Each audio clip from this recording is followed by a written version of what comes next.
Struggle इंसान की कामयाबी का सबसे बड़ा जरिया होता है। जो इससे डर गया वो कभी भी सक्सेसफुल नहीं बन सकता और हर सफलता के पीछे कड़ी मेहनत छुपी होती है जिसे वो अपने जीवन में कभी नहीं भूल पाता। आज हम एक ऐसे ही इंडियन टीचर और यूट्यूबर अवध ओझा के बारे में बात करेंगे जिन्होंने अपने जीवन में कठिनाइयों का सामना किया फिर भी संघर्षों से लड़ते रहे। आज वो इज्जत और सम्मान के साथ अपनी जिंदगी जी रहे हैं। अवध ओझा एक इंडियन यूपीएससी कोच, यूट्यूबर और एडुकेटर है। उन्हें ओझा सर के नाम से जाना जाता है और इनका पूरा नाम अवध प्रताप ओझा है। उनका जन्म 3 जुलाई 1984 को गोंडा उत्तर प्रदेश में हुआ। इनके पिता का नाम श्री माता प्रसाद ओझा जो गोंडा में पोस्टमैन और उनकी माँ वकील थी और वो वकालत किया करती थी। इनकी स्कूलिंग गोंडा से हुई।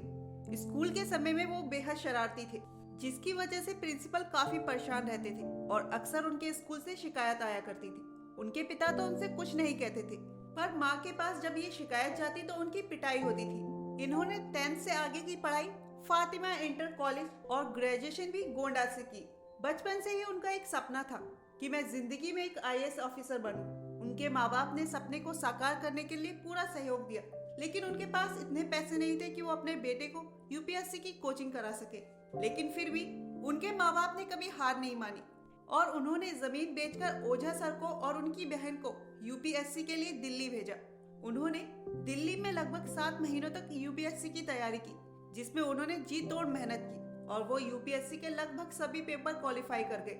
लेकिन मेंस के एग्जाम में वो क्वालिफाई नहीं कर पाए जिसकी वजह से वो फेल हो गए और यहीं से उनके जीवन में सबसे बड़ा टर्निंग पॉइंट आया।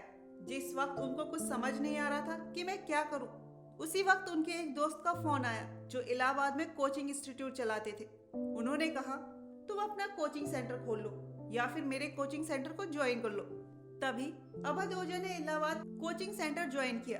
पहले दिन जब वो पढ़ाने गए तो उनके पढ़ाने का अंदाज देखकर सभी स्टूडेंट उनकी कोचिंग छोड़कर चले गए क्योंकि उस समय उन्हें स्टूडेंट के साथ किस तरह का बिहेवियर रखना चाहिए इसके बारे में उन्हें बिल्कुल नॉलेज नहीं थी।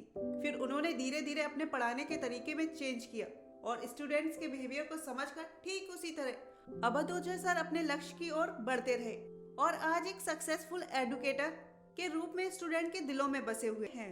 ये दिल्ली के कई IAS संस्थानों में पढ़ा चुके हैं जैसे कि Chanakya IAS academy, ABC academy of civil, Bajirao Ravi IAS academy जैसे और भी कई कोचिंग सेंटर में इन्होंने पढ़ाया है। इसके बाद उन्होंने इकरा IAS अकेडमी की स्थापना की और साल 2020 में उन्होंने एक YouTube चैनल खोला और आज के समय में ऑफलाइन और ऑनलाइन क्लासेस में लाखों स्टूडेंट इनके साथ जुड़े हुए हैं। ऐसी ही प्रेरणादायक कमाल वीडियोस के लिए देखते रहे कमाल जिंदगी। Please like, share and subscribe.